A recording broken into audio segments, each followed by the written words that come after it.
Dan hari ini saya pengen mau menceritakan atau ngobrol tentang kopi. Siapa sih yang tidak kenal dengan kopi? Pastinya Anda semuanya dan saya pun tahulah apa itu kopi. Kopi adalah salah satu minuman khas tapi yang akan selalu ada di tiap-tiap daerah gitu. Saya hari ini sedang ditemani oleh salah satu sosok bapak yang bisa dikatakan sangat luar biasa keberhasilannya, dan beliau ini di usia yang masih tergolong muda begitu ya, paham betul apa sih itu kopi, dan dari produknya ini pun sudah bisa dipasarkan hingga ke mancanegara. Baik Pak Tarbudi, ya. Apa kabar Pak? Kabar baik. Tadi saya sudah sampaikan ke pemirsa bahwa ketika kita berbicara kopi nih Pak, pastinya kan siapa sih yang tidak kenal dengan kopi begitu. Ya. Dan di sini Bapak ingin saya tanya, ceritakan bagaimana sih Pak awal mula bisa mengembangkan produk dari olahan kopi ini. Siap Pak, siap. Jadi pada prinsipnya begini, pertama kali ketika saya memulai bisnis kopi, sebenarnya saya bermula dari industri minuman. Waktu itu saya menerima orderan yang namanya kopi hijau, Pak. Kopi hijau kita proses.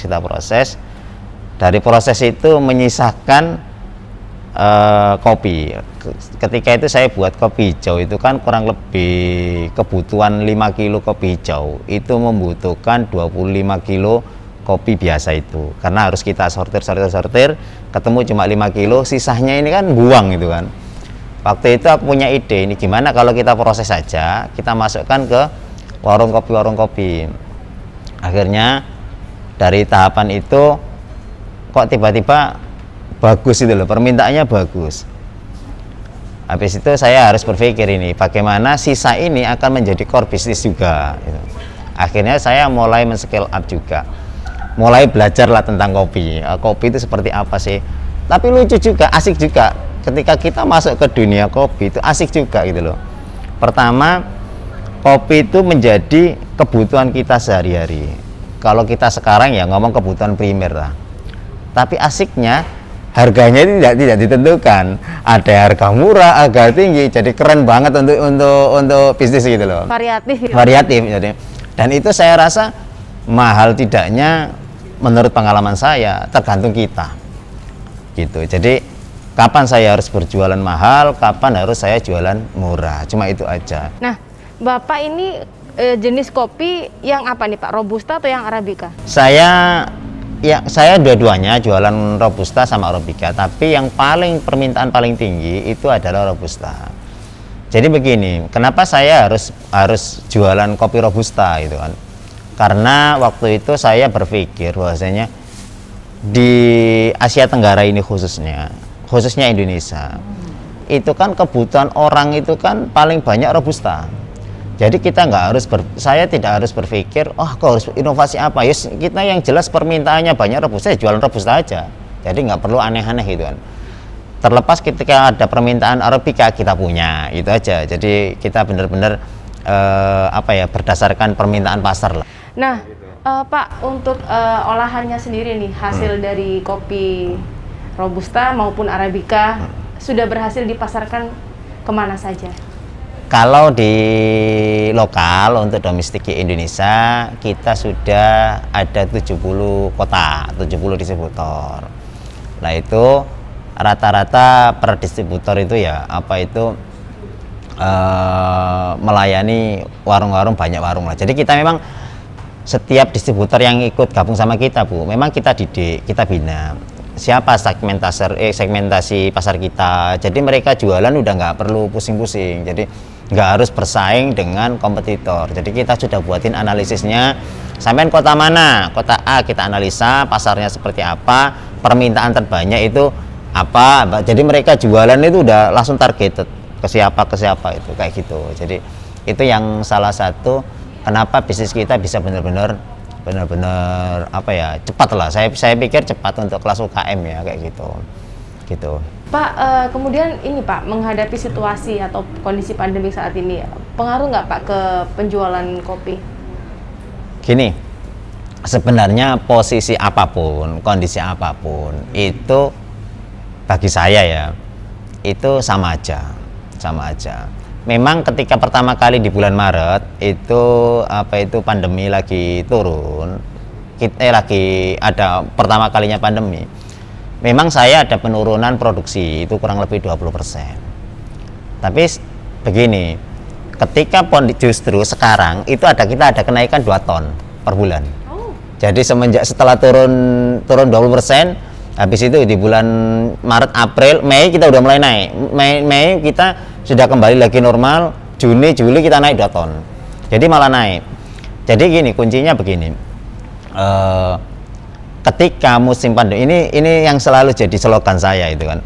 Ketika musim pandemi ini semua berpikir untuk bangkit, maka saya berpikir bagaimana saya mengambil pasar mereka yang lagi kacau.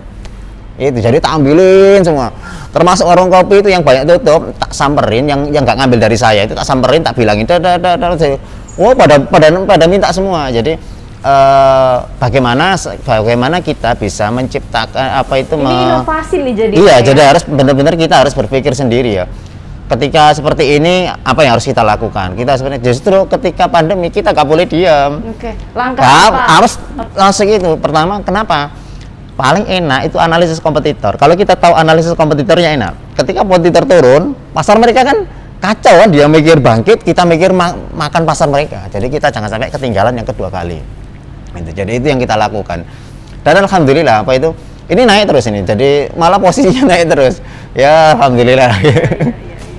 Artinya memang dalam situasi ini kita tetap harus memikirkan ide-ide kreatif, kemudian langkah apa yang harus kita ambil gitu betul, kan. Betul. Ini pegawai atau karyawan sendiri berapa banyak, Pak? Masih 12, Bu. Masih 12. 12 sudah keren dong. Ini untuk di wilayah Lamongan saja. Di wilayah Lamongan saja. Ya, di tempat industri kita ada 12-an orang itu. Nah, jadi paling penting itu memang ini, Bu. Kalau posisi seperti ini itu langka, paling cepat itu langka. Terus harus kita bisa milah-milah ya gitu. Sebenarnya itu aja. Nah, kalau dari Bapak sendiri nih kaitannya dengan kondisi saat ini pandemik begitu ya, pastinya kan ada langkah atau ide kreatif lainnya yang tadi Bapak sudah sampaikan. Itu apa Pak suka dukanya? Untuk di musim pandemi ini atau bagaimana? Dalam proses untuk ini yang jelas begini, Bu. Produksi lah sampai dengan bisa dipasarkan. Jadi yang jelas yang namanya bisnis itu tidak mulus gitu kan ya. Jadi kita mesti banyak lika-liku yang harus kita kita alami gitu kan. Nah, dari sini memang kita harus pelajarin. Oh, ada masalah ini, berarti solusinya bagaimana? Harus kita kalau saya list, Bu. Oh, kasus ini masalahnya ini, solusinya ini. Jadi gitu terus. Jadi pengalaman saya. Sehingga banyak teman-teman ketika tanya, Pak, kalau begini kondisinya seperti apa? Ya harus sampai seperti ini. Jadi memang murni pengalaman. Makanya fungsinya. Kenapa kita harus gabung di sini? Itu karena masalah-masalah jangan sampai kita ikut masalahnya dia itu juga masalah teman-teman ini juga kita mengalami. Kalau mereka sudah punya solusi, ngapain kita harus mengikuti masalahnya dia? Artinya memang bisa disolusikan bersama-sama. Kita sharing bersama-sama. Iya, itu salah satu untuk menghindari masalah-masalah yang mungkin akan terjadi, gitu kan, kayak gitu. Apakah di sektor penjualan juga sama, Pak? Akan ada sharing? Oh iya, sama. Jadi gini, pada prinsipnya kita jualan itu, Bu ya, itu begini. Bagaimana kita memahami segmentasi pasar kita gitu. Jadi begini, misal sampean saya jualan kopi ini, Bu. Jualan ke orang yang nggak suka kopi, kan jelas nggak diterima kan gitu. Makanya teman-teman udah segmentasi paling pas untuk jualan produk kopi ini ya warung kopi. Karena udah pasti laku. Tinggal ada beberapa kemungkinan. Satu, mereka sudah trust sama produk lain atau belum. Maksudnya loyalitas brandingnya kan ada ya gitu. Ada yang nggak mau, pokoknya nggak produk ini nggak mau, ada yang seperti itu. Jadi udah benar-benar fanatik ya, dengan rasa itu misalnya. Yang kedua, atau mereka memang belum punya modal, bisa jadi kan seperti itu, oh nggak punya uang gitu, atau produk kita memang ketinggian harganya. Nah itu harus kita benar-benar analisa gitu. Nah sebenarnya untuk menganalisa seperti itu ada cara-caranya juga. Misal kalau ada orang fanatik gitu kan, jadi contoh kecil produk saya ini Bu, jadi ketika kita kan sudah, ya alhamdulillah sudah kita ke beberapa kali kemana, ke luar negeri kan, ada yang ke Rusia, ke Jepang, Middle East dan sebagainya. Otomatis produk saya kan ya alhamdulillah diterima sama pasaran mereka gitu kan. Waduh, keren banget ya. Ini pemirsa, kopi Giras ini sudah sampai di mancanegara loh, sudah berkeliling loh. Ya kan? Jadi kalau misalnya pemirsa lagi di luar negeri ya mungkin bisa menjumpai atau bisa membeli kopi Giras juga begitu ya, Pak ya? Iya. Tapi nggak banyak gitu kan.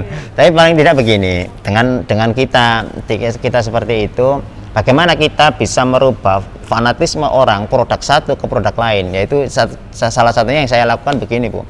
Saya itu pernah berjumpa dengan salah satu warung itu yang benar-benar fanatis, banget, sehingga saya bilang begini, saya merubah fanatisme tadi, bagaimana mereka sudah nggak kepikiran seperti itu. Sampai saya dibilang, ayo ini coba ini kopi saya, diminum Mbak, minum, wah kopinya kurang enak dan lain sebagainya. Saya bilang begini aja, sebenarnya itu yang salah itu mulut kamu kali lagi dia gitu. Jadi dia secara emosional udah kita mainkan kan. Nah ketika ngomong gitu, faktanya apa? Produk saya loh sudah diterima di mancanegara, kita ada di 70 kota. Kalau kamu bilang produk kita itu ndak enak gitu kan, ya yang salah kan mulut kamu lagi. Itu dia rame ketawa itu, iya ya lah, closing juga akhirnya sekarang udah pakai produk saya itu. Jadi maksudnya bagaimana kita bisa memainkan otak mereka untuk mau meminum kopi saya. Iya. Itu ada cerita juga waktu saya di luar negeri Bu. Saya itu bisanya jualan sebenarnya. Kalau ngomong kopi apa, kopi B, kopi C itu jujur aja saya nggak paham. Waktu itu saya di mana, pokoknya di Middle East, kalau nggak di Bahrain kalau nggak salah. Nah, waktu itu ketemulah sama barista cerita banyak. Akhirnya keliling-keliling, paslah di booth saya ditanya, ini kopi apa ini gitu. Sebelum saya ditanya aneh-aneh, saya tanya balik gitu. Kamu seorang barista nggak? Oh iya barista. Masa kamu seorang barista gitu? Oh betul. Kalau memang orang barista, kamu pasti bisa ngerasain produk saya ini ada 4 rasa. Tak gitu kan Bu? Akhirnya dia minum nih, coba. Mungkin karena dia itu takut nggak dibilangi dirinya barista. Akhirnya dia jawab, oh iya Pak, ini ada manis-manisnya, ada asam-asamnya, ada pahit-pahitnya gitu. Saya bilang betul, padahal saya juga nggak ngerti. Tapi saya bilang kenapa kok ada 4 rasa? Memang kita kan dari 4 pulau kan. Saya ngambil ada yang dari Lampung, dari Jawa, dari Bali sama Flores kan, tak gabung jadi satu. Memang secara logis kan mestinya 4 rasa, tapi saya nggak tahu rasa yang mana, nggak tahu juga. Dari mana saja tadi Pak? Lampung, Jawa, Bali sama NTT, Flores. Akhirnya membentuk menjadi 4 rasa. 4 rasa gitu kan. Sekalipun saya sendiri nggak tahu rasanya yang seperti apa gitu kan. Nah itu akhirnya mereka mengatakan produk ini recommended gitu Bu. Jadi akhirnya gitu. Jadi kita manfaatin mereka. Terus banyak juga hal. Jadi banyak yang mengatakan bagaimana produk ini kan kita itu paling banyak dikritisi sama barista Bu. Paling banyak. Tapi saya cuekin aja. Karena barista yang betul-betul paham tes kopi gitu kan. Tapi yang namanya kita marketing kan nggak mau kalah kan gitu. Saya ketika mereka tanya, ini tesnya itulah menurut kamu, bukan menurut saya. Jadi bagaimana kita bisa membalikkan mindset itu? Yang penting kita kan jualan tuh Bu, kan gitu. Jadi gini, kalau menurut saya produk yang paling laku, produk yang paling enak itu produk yang paling diterima sama masyarakat, bukan menurut pandangan kita, kan gitu tuh Bu. Jadi kalau parameternya di mana? Ya jualan yang paling banyak itu yang paling diterima sama masyarakat. Berarti itu ya paling enak. Tapi ini racikan dari kopi ini Pak Tarmuji yang racikannya? Saya sendiri. Itu berapa lama tuh Pak butuh prosesnya? Ya iseng-iseng aja. Jadi nggak perlu berapa lama, iseng-iseng aja. Tapi ya alhamdulillah. Bisa. Jadi kalau mau bikin kopi idenya bisa iseng-iseng. Iya. Kan pastinya dari awal pastinya ada kegagalan ya Pak ya. Iya. Dan dirasa mungkin ini belum cukup atau ini belum pas gitu. Kemudian hingga berproses gitu kan. Dan sekarang sudah survive gitu. Jadi pada prinsipnya gini Bu, kenapa kok kita dulu, saya merasakan bahwasanya kenapa kok bisnis ini sering gagal itu waktu dulu itu kan karena memang kita pertama ya nggak tahu aku harus jual kemana itu, sehingga akhirnya ngawur Bu, jualan kita ngawur sehingga produk itu diterima masyarakat apa tidak kan gitu. Jadi kita nggak nganeh-nganeh. Jadi ini dulu kan saya aneh-aneh bikin produk yang unik gitu kan. Ketika produk unik jadi kita sudah modal besar, nggak tahu pasar saya, akhirnya bangkrut gitu terus. Jadi sehingga dengan kopi itu kan, oh udah pasti diterima ini. Makanya kenapa saya nggak mau bikin aneh-aneh, kenapa saya nggak mau bikin kopi cappuccino lah, kopi apalah, kopi apa, saya nggak mau. Alasannya apa? Itu juga ketika booming itu akan menjadi produk yang fenomenal juga gitu kan. Tapi sekarang itu kan kemungkinan itu kan 1.000, 1 juta satu Bu, sehingga kita paling enak produk itu yang sudah pasti diterima oleh pasar, yaitu yang kita scale up gitu. Artinya kopi ini tidak harus kita bicara segmented ya Pak ya, semua kalangan bisa lah menerima kopi.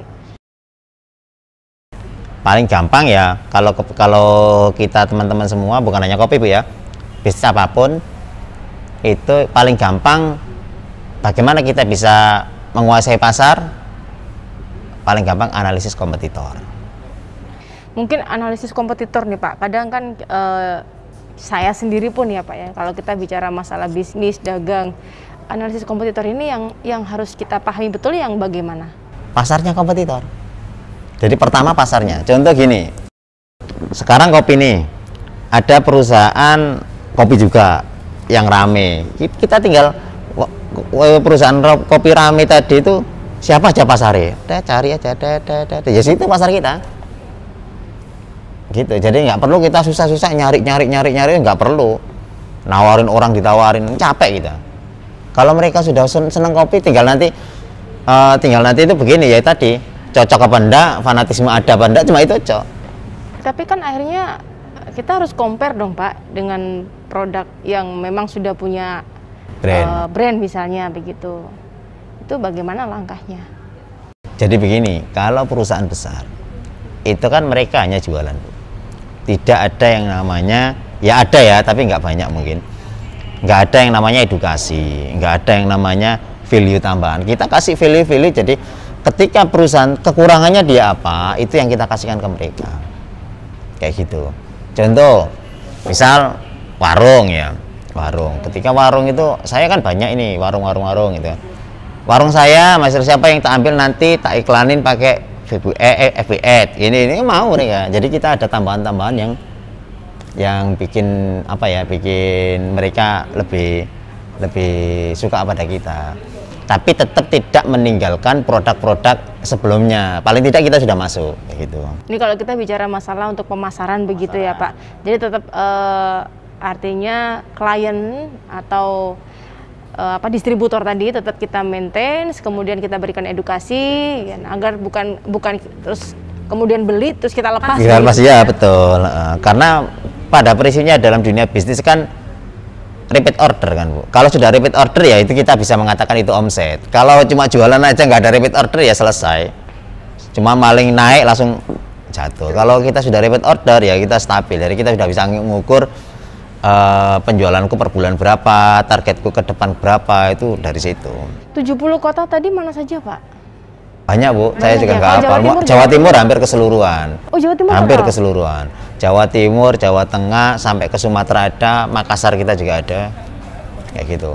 Udah dapat ini Pak, apresiasi apa aja yang udah didapatkan dari Kopi Giras ini?